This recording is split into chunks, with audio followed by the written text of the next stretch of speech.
Salam, hər vaxtınız xeyir.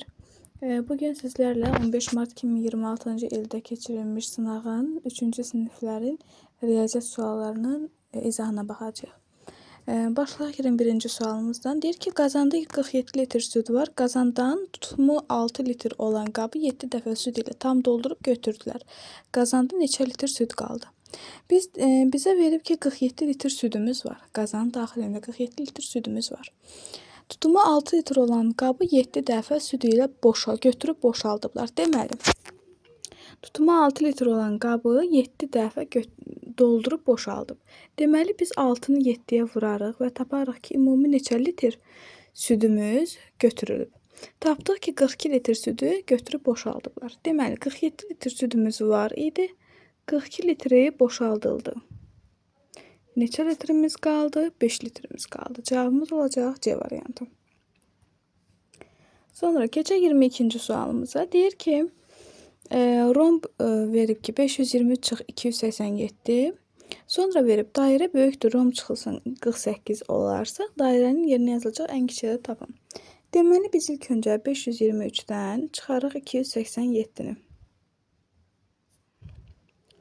Deməli, 13-dən 7 çıxırıq 6, 11-dən 8 çıxacaq 3, 4-dən də 2 çıxacaq 2. Oldu 236. İndi bizə verib ki, dairə böyükdür. Rombin tapdıq qiyməti 286-dır. 236-dır. 236 çıxılsın 48. İndi 236-dan 48 çıxmalıyıq. 236-dan da çıxaq 48-i. 16-dan 8 çıxırıq 8, 12-dən 4 çıxırıq 8, burada 188. Deməli, dairəmiz böyükdür 188-dən. 188-dən böyük olan ədədi götürməliyik. Və bizə deyir ki, dairənin yerinə yazılacaq ən kiçik. Biz bilirik 188-dən böyük olan ədədlərimiz 189, 190, 191 və s. sonsuza qədər davam edəcək. Ən kiçik dediyi üçün bizim burada yerinə yazacağımız ədədimiz olacaq 189.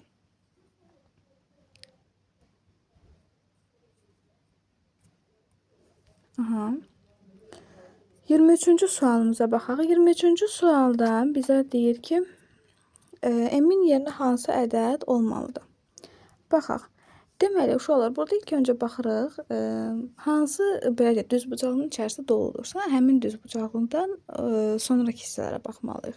Görürük ki, 328 verilib bir düzbucağının daxilində.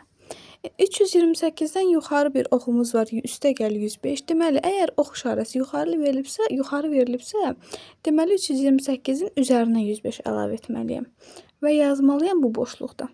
328-in üzərinə 105 əlavə eləyəcəm, olacaq 433. Sonra deyir ki, baxın, 433-dən də sağa verilib. Üstəgəl 284. 433-ün də üzərinə 284 əlavə eləyəcək, o da olacaq 717. İndi uşaqlar, baxırıq ki, bizə verilib, baxın, bu boşluğun üstəgəl işarəsi, daha doğrusu üstəgəl 217, ox işarəsi verilib aşağıdan yuxarıya doğru. Bu şəkildə. Yəni, bu kvadratın üzərinə 217-ni əlavə eləyəndə olub 717. Deməli, biz hansı ədədin üzərinə 217 əlavə eləyəndə 717 alınırsa, o ədəd tapmalıyıq. Buna görə 717-dən çıxacaq 217-ni, tapacaq 500 və 5 uşaqlar. 500 və deməli, indi 328-in üzərinə M əlavə edib tapıb 500. Baxaq, ox işarəsi gəlir yuxarıdan aşağı doğru. Deməli, 328-in üzərinə M hərfini əlavə ediləndə 500 alınır. Bunu da tapmaq üçün 500-dən çıxarıq 328-i, taparıq ki, M-imiz nəyə bərabərdir? Bu da olacaq 172. D variantı. İndi keçək 24-cü sualımıza. Deyir ki, verilmiş ədədləri artan sırayla düzün, ən böyük və ən kiçik 3 rəqəm ədədləri tapıb cəmini hesablayın. Ədədləri kiçikdən böyüyə doğru düzsək, ilk öncə baxırıq, burada 2 rəqəmli ədədimiz verilib. 89.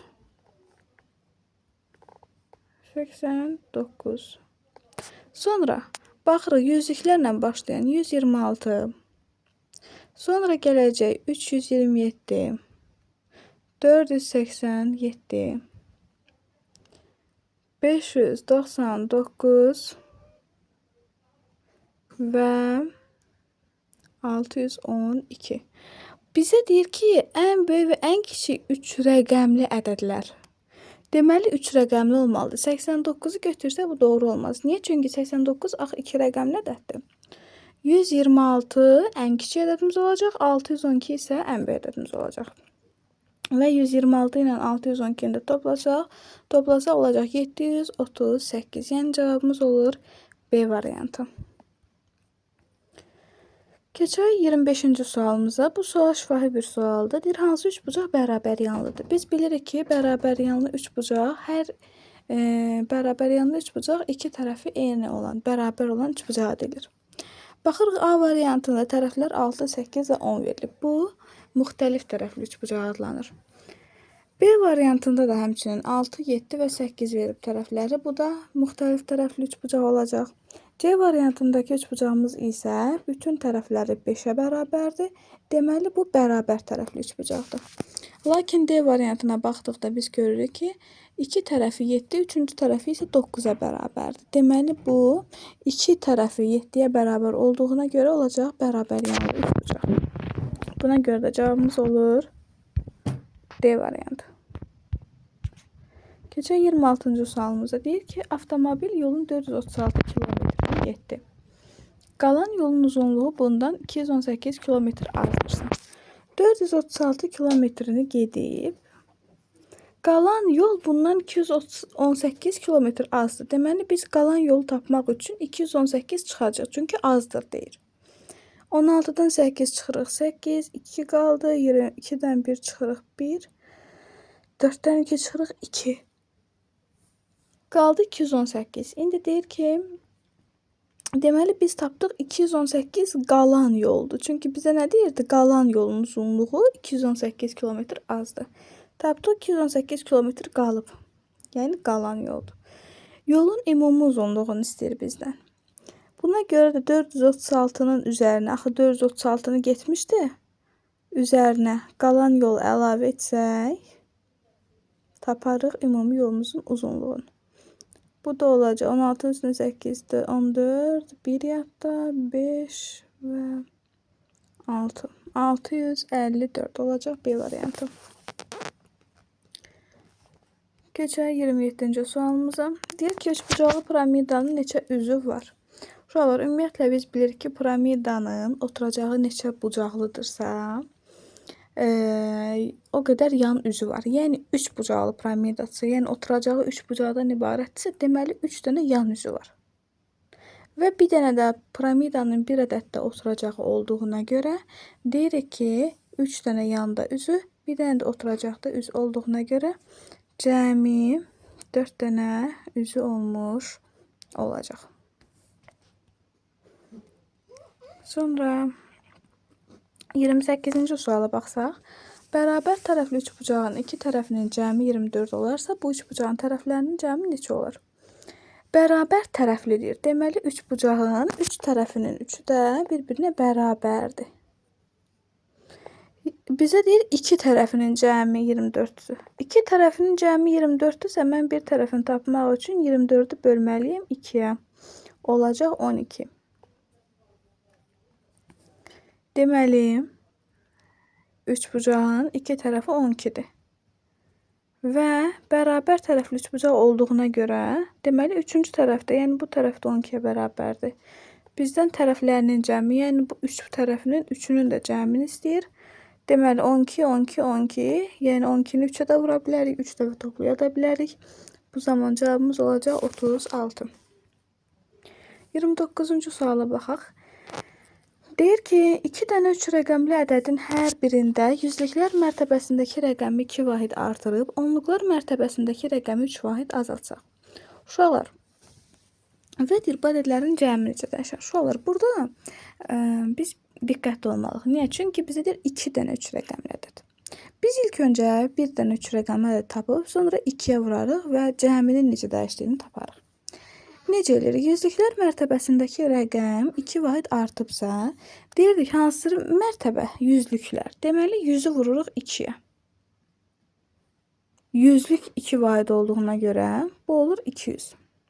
Deməli cəmi 200 vahid artdı. 200 artdı. Çünki burada artıb deyir. Sonra deyir ki, onluqlar mərtəbəsindəki rəqəm 3 vahid azaltsaq. Deməli 3-ü vururuq 10-a, 30 vahid azaltsaq dediyinə görə olur azaldı. Və uşaqlar biri artıb, digəri azalıbsa, deyirik ki, böyük olandan kiçik olanı çıxırıq. Yəni mən 200-dən çıxaram 30-u, taparam 170. Və böyük ədədim artdığına görə, yəni 200 artdığına görə cavabım da artma olar. Artdı. 170 vahid artdı. Amma bu bir ədədə aiddir. Yəni bir ədədim 170 vahid artdı. Bizdən 2 ədəd dediyinə görə bir ədədim 170 vahid artdısa 2 ədəd tapmaq üçün 170-i 2-yə vurarıq. Və yaxud da deyirik ki, 170-in üzərinə 170 əlavə eləyərik. Bu da olar 340 vahid artma. 30-cu sualımıza baxırıq. Bizə verilib ki, Məryəm 70 metr parçanın yarısını 5 hissəyə böldü. Hər hissənin uzunluğu neçə metr olar? Deməli uşaqlar 70 metr parçanın yarısını dediyinə görə ilk öncə biz 70-in yarısını tapmalıyıq. Yəni 70-i bölərik 2-yə. Tapırıq 35 metr. Deməli 70 metr parçanın yarısı 35 metrə bərabərdir. Və deyir ki, 35 metri deməli 5 hissəyə bölüb. 5 hissəyə bölüb və hər hissənin uzunluğunu soruşur bizdən. Deməli biz 35-i də böləcəyik 5-ə.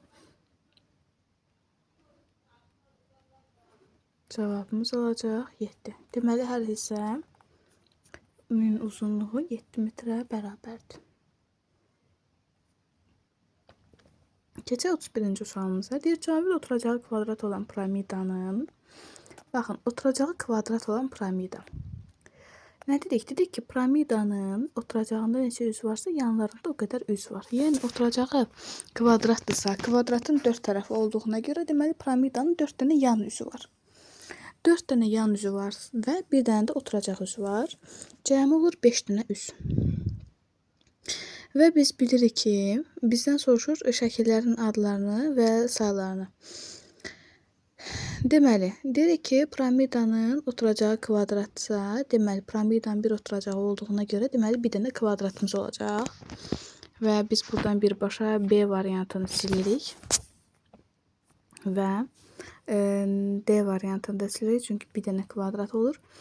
Yan üzlər isə biz deyirik ki, piramidanın yan üzləri 3 bucaqlardan ibarət olur. Və oturacağının 4 tərəfi olduğuna görə, deməli 4 dənə 3 bucaq olacaq. Yəni cavabımız olur C variantı.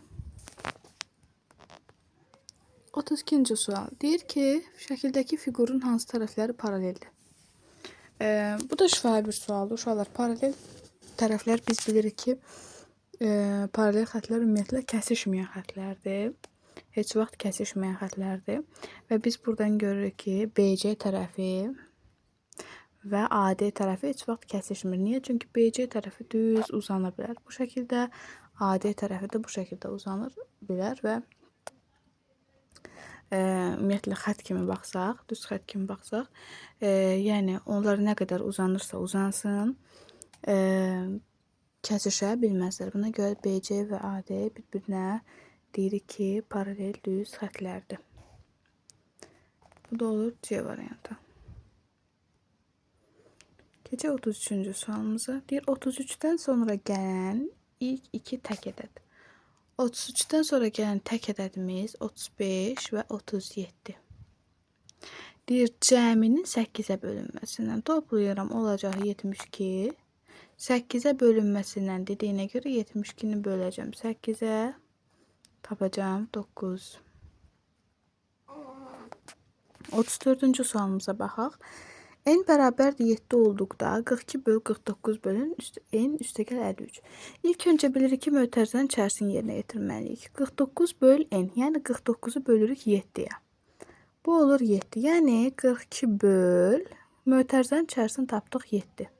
49-u 7-yə böldükdə 7 alındığına görə. Sonra üstə gəl 53. Deyirik ki, ilk öncə bölmə əməli yerinə yetirməlidir. 42-ni 7-yə bölürük, olur 6. Üzərinə də 53 əlavə eləyəcəyik. Bu da olacaq 59. Yəni cavabımız A variantı. 35-ci sual. Deyir, mağazada olan qələmlərin sayı K hərfi ilə işarə olunmuşdur. K üstəgəl 55 ifadəsi hansı fikrə uyğundur? Deməli, qələmlərin sayı K-dır. Bizdən soruşur K üstəgəl 55. Uşaqlar, bax neyiniyib? K-nı 55 vaid artırıb. 55 vaid artırıb, yəni üzərinə 55 əlavə edib. Deməli, bizdə verib karandaşların sayı. Yəni qələmlərin sayını verib, daha doğrusu karandaşların sayını soruşur da. Deməli, variantlarda karandaşların sayı verilibsə. Deməli, karandaşların sayını soruşur. İndi uşaqlar, əvvəl K idi qələmlərin sayı. İndi K üstəgəl 55-i soruşur. Deməli, karandaşların sayı qələmlərin sayından 55 vaid çoxdur. Niyə? Çünki üzərinə 55 əlavə edib. Və biz də baxırıq, bizim cavabımıza uyğun olan variant olacaq C variantı. 36-cı suala baxaq. 36-cı sualda bizə bucaqlarla bağlı bir məsələ verib və uşaqlar biz görürük ki, verilən bu düz xəttimiz, yəni yuxarıya doğru verilən düz xəttimiz perpendikulyardır. Bu düz xəttə perpendikulyardır. 90 dərəcə. 90 dərəcəni hardan bilirik uşaqlar? Baxın, bu işarə 90 dərəcənin işarəsidir. Bu hissə, sağ tərəfdəki hissə 90 dərəcəyə bərabərsə, deməli, sol tərəfdəki hissə 90 dərəcədir. Niyə? Çünki deyirdi ki, həm də eyni zamanda deyirdi ki, bu açıq dərəcəli bucaqdır. Yəni, bunlar ümumi 180 dərəcədir. İndi biz nə dedik? Dedik ki, Y və 35-in cəmi 90 dərəcə olmalıdır. 90 dərəcə. İndi buradan Y-i tapanda nə etməliyik? 90 dərəcədən 35 dərəcəni çıxarıq və biz taparıq ki, bizim Y-imizin qiyməti 55 dərəcə olacaq. B variantı. Keçək 37-ci sualımıza. Deyir ki, onluqları qədər yuvarlaqlaşdırdıqda 540 alınan ən kiçik ədədlə 283-ün fərqini tapın. Yuvarlaqlaşdırma ilə bağlı qaydamız var idi. Onluqlara qədər yuvarlaqlaşdırdıqda alınan ən kiçik ədədi tapmaq üçün üzərinə çıxırdıq 5-i. Ən böyük ədəd tapmaq üçün isə üzərinə 4 əlavə edirdik. Ən kiçik ədəd dediyinə görə 540-dan çıxırıq 5. Olur 535. Deməli, ən kiçik ədədimiz 535-dir. Bizdən deyir 283-ün fərqini tapın. Deməli 283-ü çıxacağıq. Və cavabımız olacaq 252, yəni C variantı. Sonra keçək 38-ci sualımıza. Uşaqlar, 38-ci sualımız paralel xətlərlə bağlıdır. Baxın, bayaq da demişdik, heç vaxt kəsişməyən xətlər paralel xətlərdir. Baxaq, A variantına baxsaq, bax, deyə bilərsiniz ki, mənim bu, axı bunlarda kəsişmir. Axı biz demişdik ki, düz xətləri uzadanda, daha doğrusu istədiyimiz qədər uzada bilərik və biz bu düz xətləri uzatsaq, belə, bunu da uzatsaq, bu şəkildə gələcək. Biraz buradan yaxşı çəkməyə bilərəm, hətta yenidən çəkməyə cəhd göstərək. Bu düz xətti bu şəkildə uzatsaq, bunu da uzatsaq bu şəkildə. Yəni, onlar istər-istəməz bir nöqtədə kəsişəcəklər. Amma gəlib baxsaq, B variantında görürük ki, onsuz da onlar bu nöqtədə kəsişib. Burada da həmçinin bu nöqtədə kəsişiblər. Orta nöqtədə kəsişiblər bu hissədə. Amma D variantında onlar nə qədər uzadıramsa uzadım, bu iki düz xətti, nə qədər uzadıramsa uzadım, onlar heç vaxt kəsişməyəcək. Onlar heç vaxt kəsişməyəcək. Buna görə deyirik ki, bizim D variantımızdakı düz xəttlər paraleldir. 39-cu sual. Verilmiş tənliyi həll edin. K çıxı 67 bərabərdir 8 vur 7. 8-i 7-yə vuracağıq. Bu tənliyi həll etmək üçün ilk öncə sağ tərəfdəki vurma əməlini yerinə yetirəcəyik. 7-ni 8-ə vuracağıq, 56. Deməli, sağ tərəfdə tapdıq ki, bu hissə 56-ya bərabərdir. İndi K çıxı 67 56-ya bərabərdirsə, K-nı tapanda, yəni hansı ədəddən 67 çıxanda 57-yə bərabər olur, 56-ya bərabər olur. Buna görə 67 ilə 56-nı toplayacağıq. Və K-mız bərabərdir 123-ə. C variantı. Keçək 40-cı sual. Deyir, 824 ədədi ilə 418 ədədindən 359 və kiçik olan ədədin fərqini tapın. 824 ilə 418-dən 359 və kiçik ədəd. Yəni, uşaqlar, baxın, 824-lə toplayacağıq. Amma hansı ədəd toplayacağıq, çıxacağıq, özür istəyirəm, fərqini deyir. Hansı ədəd çıxacağıq? 418-dən 359 və kiçik olan ədədi. Yəni, ilk öncə biz 418-dən 359 var kiçik olan ədəd tapmalıyıq. 18-dən 9 çıxdıq 9, 10-dan 5 çıxdıq 5. Burada 3 qaldı, 3-dən 3, 0. Deməli, 59. Tapdıq ki, ədədimiz 59-dur. İndi deməli, 824 ilə də 59-un fərqini tapmalıyıq. 14-dən 9 çıxarıq 5, 11-dən 5 çıxarıq 6, burada da qalır 7. Yəni, cavabımız olacaq 765. A variantı.